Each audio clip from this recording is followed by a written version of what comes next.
Hi, this is Wouter from. Sorry.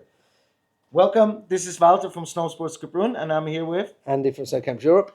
What are we talking about today, Andy? I thought you were going to tell us that. We're talking about how the season has been. Yeah, we do. It's the 1st of May. The season ticket has just finished. The season is over, and we just thought we'd do a little bit of a recap on how the season's gone, with many different different bits of information. So, how has your season been generally? So my season's been very good, but it's a completely different story because I've stepped down from this instructor courses, this training provider. So I had to start all over again, and of course I've been tied in that company the last few years. So not everyone knows, so people know me, but mainly here in Kaprun.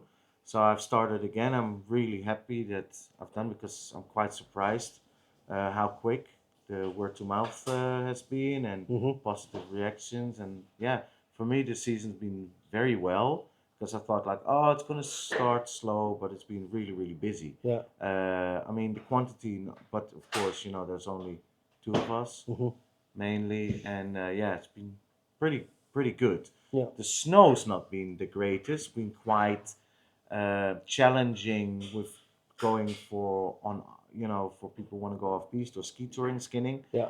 But the season has been fantastic. I've really enjoyed it. It was fantastic. I think overall the snow, the quality of the snow, up until pretty recently, has actually been quite good, especially on the glacier. As you said, it was challenging to go in the off piste because we were missing around about 1.5 to 2 meters of depth most of the season. Yeah.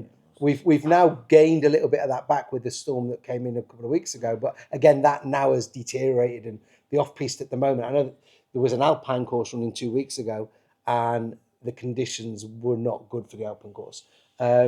But No, there's now missing about accumulation of like 4 meters of snow on the glacier. It's this glacier's fantastic. You can still ski on it, and it's really good condition. But it is missing in general a lot of. But you're seeing areas of rocks that you just wouldn't normally see because they would be totally. And the shape of the off piste looks very different than it would normally, especially looking up to the left of Schmeringer. It looks like an entirely different section of mountain because the snow's not there. I found the snow in January and February in Zell and Saalbach was really nice. Obviously, we've had spring conditions most of the season as we did last year, but Saalbach and Hinterglen really know how to look after snow. And obviously they had the World Championships coming up in January, so they were really working hard. They were making snow well after we'd stopped making snow on the Maiskogel. And obviously we've got those additional snow cannons now up on the glacier where they've now been making all of the deposits for the summer. I have to also defend a little bit here the Kitzsteinhorn because of the lack of snow. They have done an amazing. Seriously, I have to say they have done an amazing job because, especially in the autumn as well, where there's not much. The conditions were fantastic, and that I have to praise them. Really, really good as well. I have to really. They are really good. If you look at what they did, it would have been 2 weeks ago now. At the time that this is coming out, is on the left of the T-bars, they've made so much snow that then for this busy, they knew this was going to be a very busy period over Easter. They've then created a much wider run, and then today I noticed they'd actually split it into two. Correct. Because where I thought, oh Jesus, they're going to make an extremely wide run and it's going to be carnage. No, they've gone. Two. It's like two-thirds there and then the rest over here, and it split it up a little bit. But that they've obviously had that in mind for most of the season because they were piling up all that snow there with these new cannons, and then they had 3 piston buddies working for 3 days, leveling that out to create a slope that could take the number of people that are up there. And the number of people that have been up there the last 2-3 weeks is horrendous. But that's the end of the season. We were kind of doing a recap on the whole season. How's your season been? So I'm glad you asked. It was good. I haven't worked as many days on snow as I would. No, I can see that. Historically, you look much more healthy. I'm not as tired. I am actually knackered at the minute. I tell you, I'm really knackered. But no, I've had a few days here and there off, so I could go see my son. But The camps, obviously, the November camp was bigger than ever. November into December. A January camp was pretty busy. I only did one in January this year, where I did two in January last year. So January was a little bit quieter in that respect, rather than having like a camp of 4 group and a camp of 3 groups. I just had the one camp of 4 groups. Obviously, a lot of private work in between. Other teachers, obviously, you guys were doing some work for me. And then the March camp was a really good camp, good number of people. But the thing that I'm really surprised with at the moment is the rebookings for next year from people who are on January and March are crazy. Yeah, that's You very know, good. we've already got as many people booked on to next January as were here this January. We've obviously got a trip to Italy, which we've already got 14 people, booked rooms, booked flights, paid deposits, which is fantastic for next year. And I've also already got interest in next March's camp, which you don't normally see interest in March until January. Yeah. So that's really good, and that's obviously that's talking about the future, but that's because of this season. That's because of what we've done this season is starting to pay dividends for next year already. I think so as well. It's a little bit the same with me. I've got bookings already for next year. I also did Japan camp. I've got now bookings on for next year. Cool. So yeah, it's been good. I think people are in general have been very positive and happy. You know. I obviously with the snow camp thing as well. We kept the snow reports going. We've now got six years of historical data on the snow reports. Okay. We've just launched this 30 tips in 30 days email sequence that people can have. Well, people can sign up to at any time, but people have signed up to already, and that's going quite well because that's just going to keep people thinking through the summer. It's giving them some ideas to take to the dry slopes and to the indoors that they can practice before they come back to camps next year. And yeah, we've added Italy, which is going to be a totally new adventure. You know, so it's, in that respect, for SoCats, it's been really good as it is for you in the first year of the ski school. Yeah. Well, the ski school was always there. Yeah. To just do the concession for these training courses, but as for the ski school, yeah, I'm really pleased, really happy. It's really good. But how was the season been further, like in respective of après ski? Let's talk about that. Yeah, because it's been a strange one, and whether this is still a knock-on effect from COVID, and that the kids that were locked up during COVID don't know how to go out or what, I don't know, but there's literally, except for the one place that we're close to here at the bottom of the Maasvogel, there has been no après ski. Shall I tell you why? Shall I give you the short answer? Shall I tell you why? Because shall I tell you? Go on. The music. People are fed up with this music. Yeah. And we keep on telling them, we even keep on telling the bars. Yeah, we do. Straight in their face, like, don't do this. Stop playing this crap you music. can do it like for half an hour. It's nice for the Germans, nice for the Dutch, they like it, you know. But at some point, if you do this the whole evening, and especially after dinner, people will just walk out because you can only take so much of it. So for anyone who's watching this from the local or other resorts or all over the world here in in Austria, stop this. Just do it for like 20 minutes, and that's it. People are fed up with it. Put some really good beats on. Put some really nice music on what people like.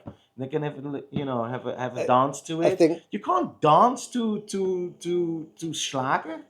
You know, it's nice. Jump up you and know what down. Schlager has come from? What you call it again? With the band, the Oompa. Yeah, the Oompa Loompa. What's it called again? The Oompa Loompa music. It's also metal is coming from it as well. I love metal, by the way, but sometimes. Metal or meth? Metal. Oh. No, crystal meth. Never tried it. No, what's it called again? Whatever. I'll think. Find about out it for a future one. But anyways, I think it's the music. Yeah, I agree. I tend to agree. The thing is, it's like for the first, let's say up till COVID, so from 2012 to 2019, I would come off the slope. You could walk into bars in Kaprun, and people would be having a party. There would be après skiing. They would be dancing on the benches.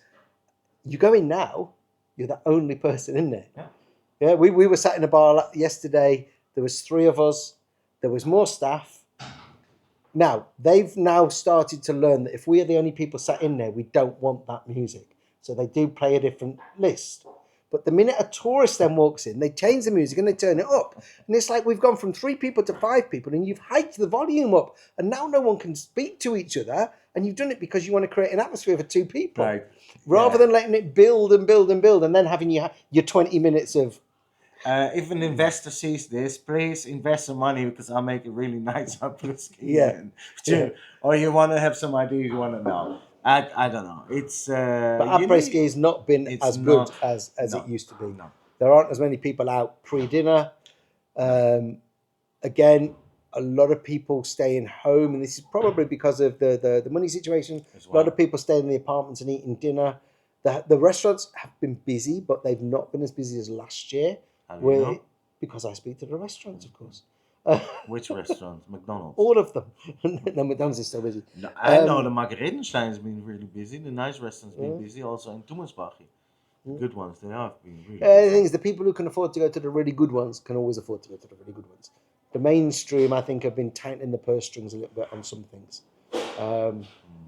Also on ski lessons, because the ski schools have not been as busy this winter. We've been pretty busy. We've been pretty happy with what we got. But some of the ski schools on certain weeks, there was no work. Yeah, Nothing. well, brings us also back a little bit on what we said in the previous podcast. I think it's a mix of everything, you know. And this is slightly going off on a tangent.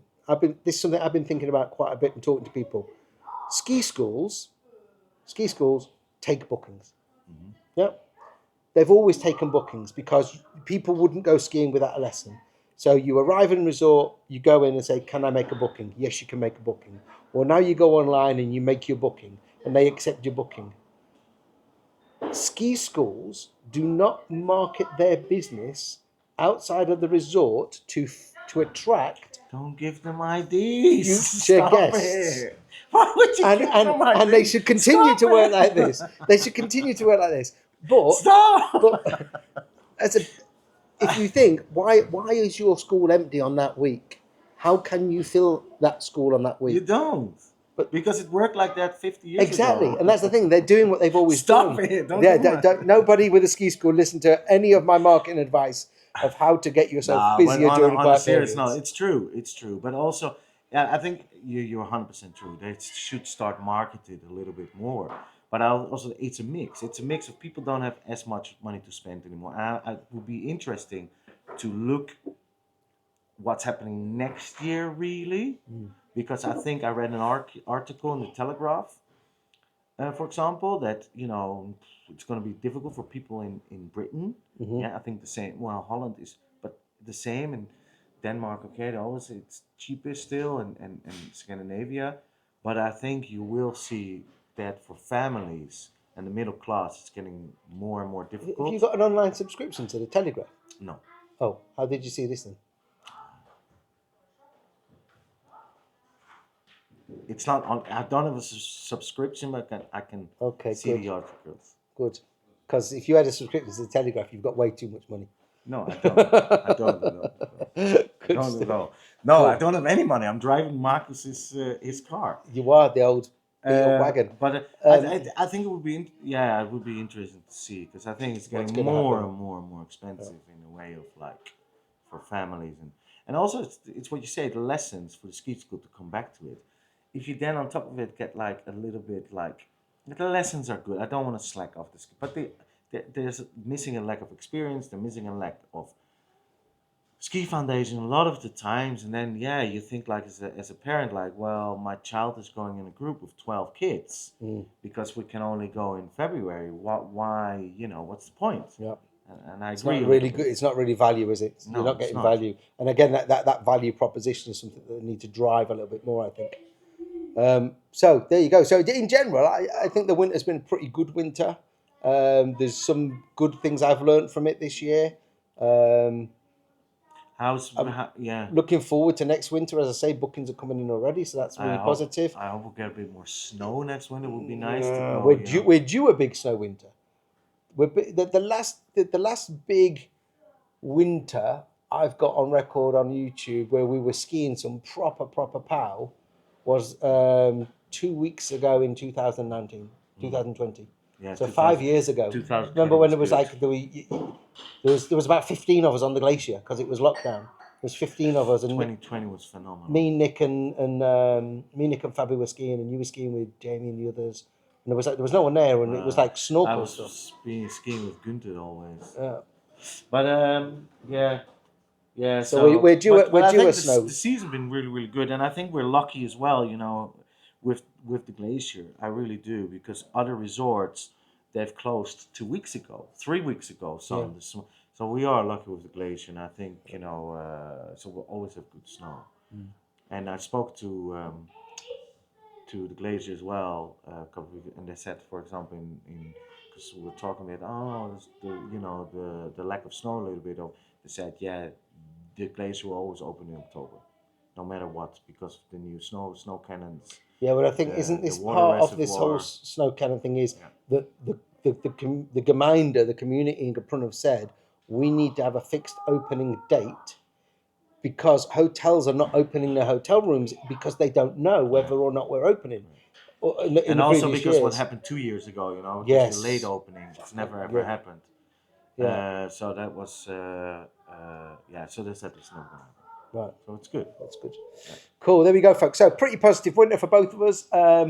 If you've been and skied with us and you've enjoyed that positive vibe, then come back and see us again.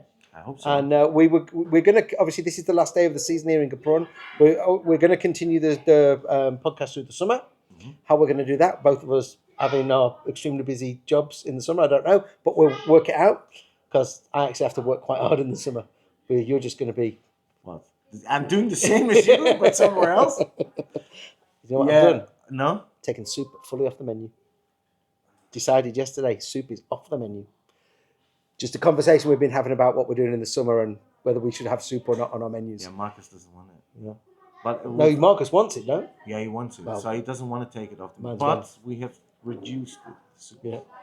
There we go, folks. If you're interested in Soupgate, then tune in for a summer podcast where we'll talk about how we make soup. Yes, great. Andy for So Camp Shore.